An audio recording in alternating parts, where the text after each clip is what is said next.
வாழ்க வளமுடன். பேராசிரியர் டாக்டர் துரை லோகநாதனின் அமுதச் சேனலின் சார்பான பணிவான வணக்கங்களும் வாழ்த்துக்களும். நாளுக்கு நாள் அதிகமாக ஆதரவு அளித்து வருகின்ற ரசிகப் பெருமக்களுக்கு என் நெஞ்சார்ந்த நன்றியும் வணக்கங்களும். இன்றைய அன்னையர் தின நன்னாளில் அன்னையர் இல்லாத குடும்பத்தை பற்றிய சூழலை மனதில் வைத்து எழுதப்பட்ட ஒரு கதைதான் இன்றைய வெளிவர இருப்பது. குடும்ப கௌரவம் என்னும் தலைப்பாகும். வாருங்கள் கதைக்குள் செல்வோம்.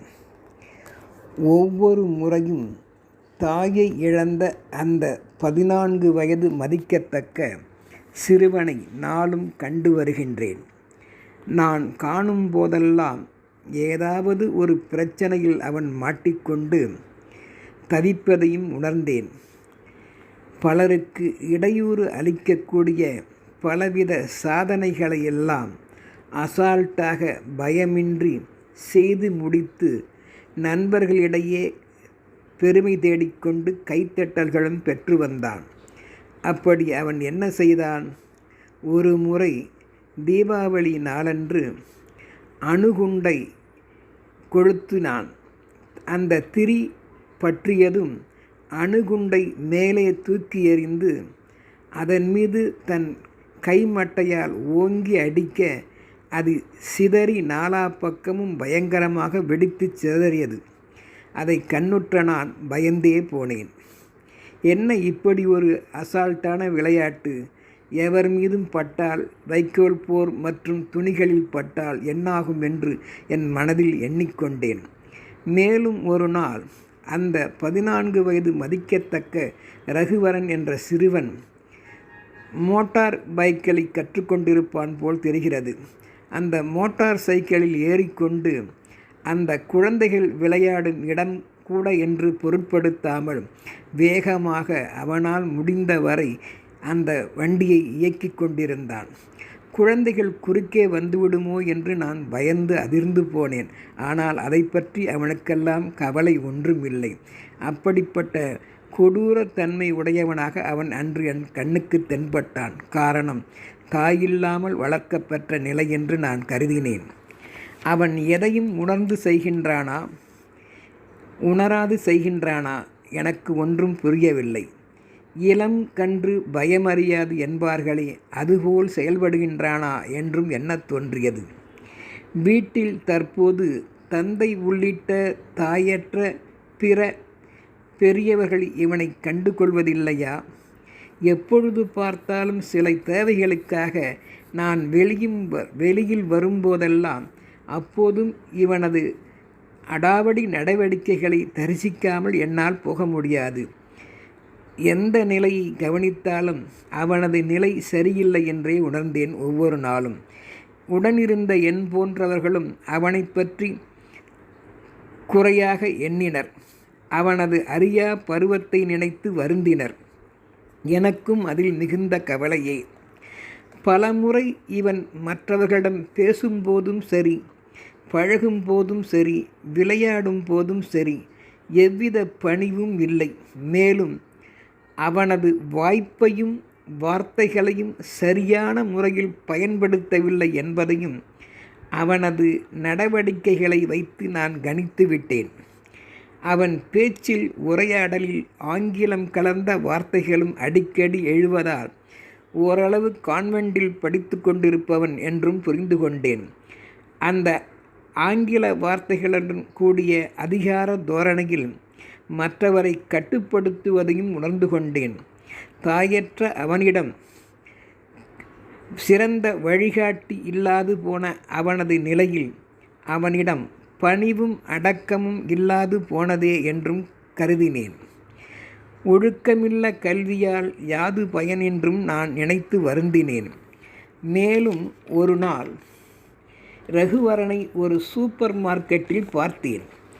வந்தவன் இவனுக்கு முன்பே வந்து நின்று பலர் பொருள் வாங்கி பணம் செலுத்திட முதலாளியிடம் காத்து நிற்கின்றனர் என்பதையும் கூட அவ்விடத்தில் இவன் அறியாமல் கூட்டத்தினரை தள்ளிக்கொண்டு முண்டி அடித்து கொண்டு ஒருவித விவேகமற்ற போக்கால் அந்த கடைக்கார முதலாளியிடம் விரைந்து சென்று அவர் பேச்சை எதிர்பார்க்காமல் தான் அவசரமாக போக வேண்டும். என் தகப்பனார் குடிநீர் 2 கேன்கள் வீட்டிற்கு அனுப்பச் சொன்னார். உடனடியாக இந்த முகவரிக்கு அனுப்பி வையுங்கள், எனக்கு வேலை இருக்கிறது என்று அசால்ட்டாக பேசினான். எதையும் கூட்டத்தினரை கூட பொருட்படுத்தாமல் முன்னடித்து விரைந்து நீட்டி கொண்டு வந்த அந்த அவனது முனைப்பும் செயலும் பார்ப்பவரை திக்குமுக்காட வைத்தது.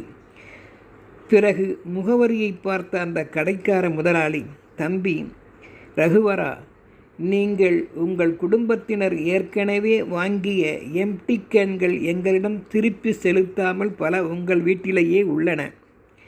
மேலும் பல மாதங்களாக வாங்கிய பொருட்களுக்கு பணமும் வேறு எங்களுக்கு செலுத்தாமல் உள்ளீர்கள்.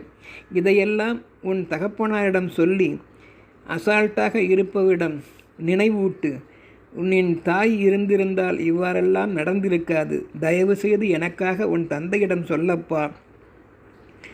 அதெல்லாம் எனக்கு தெரியாது, நான் ஏன் சொல்ல வேண்டும், எனக்கு அது தேவையில்லாத விஷயம் என்று பொறுப்பற்ற நிலையில் பேசினான்.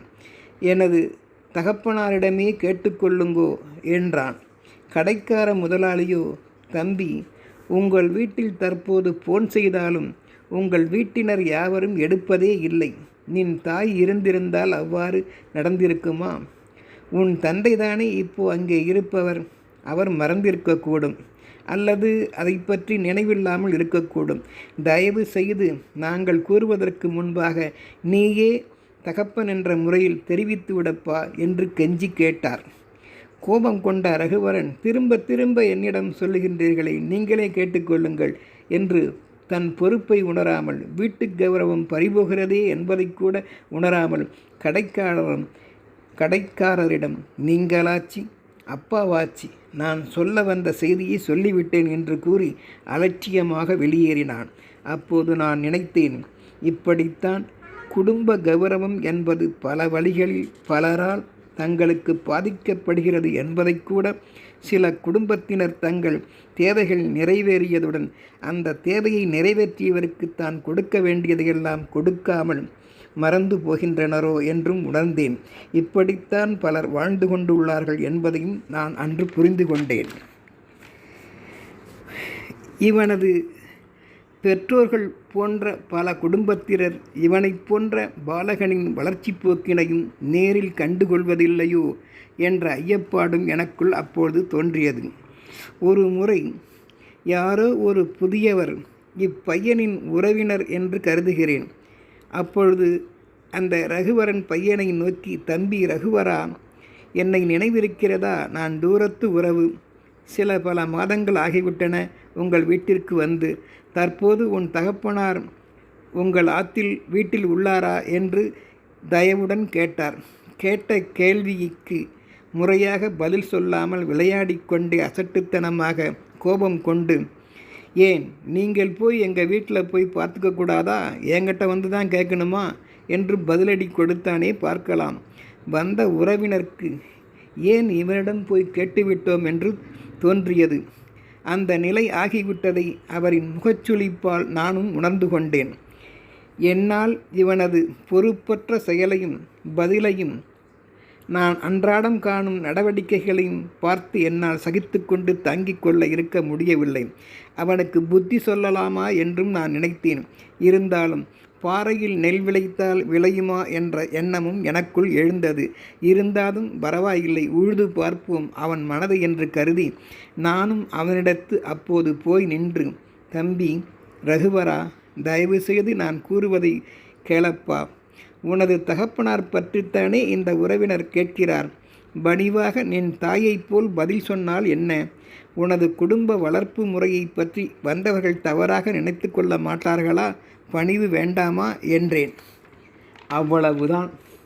அவன் என்னை எரித்து விடுவது போல் ஒரு பார்வை பார்த்தானே பார்க்கலாம். கோடை வெயிலை விட கொடுமையாக இருந்தது. நான் பொசுங்கிப் போவது போல் உணர்ந்தேன். தேன்கூட்டை தொட்டது போல் களைத்து விட்டதை போல் ஆகிவிட்டது எனது நிலை அவன் பார்வையால்.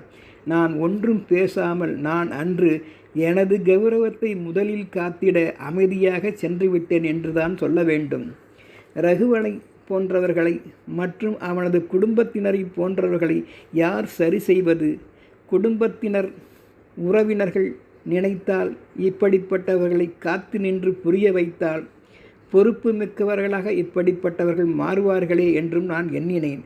இவனையும் குடும்பத்தினரையும் திருத்திட யாராவது ஒருவர் அமைந்திட வேண்டுமே என்று கடவுளை நான் வேண்டிக்கொண்டேன்.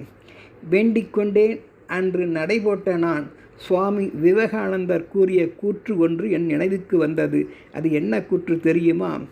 காற்று நிறைந்து இருக்கும் இந்த உலகில் நாம் அந்த காற்றை கூற உணர்ந்து கொள்ள மின் விசிறி ஒன்று தேவைப்படுகின்றது அல்லவா?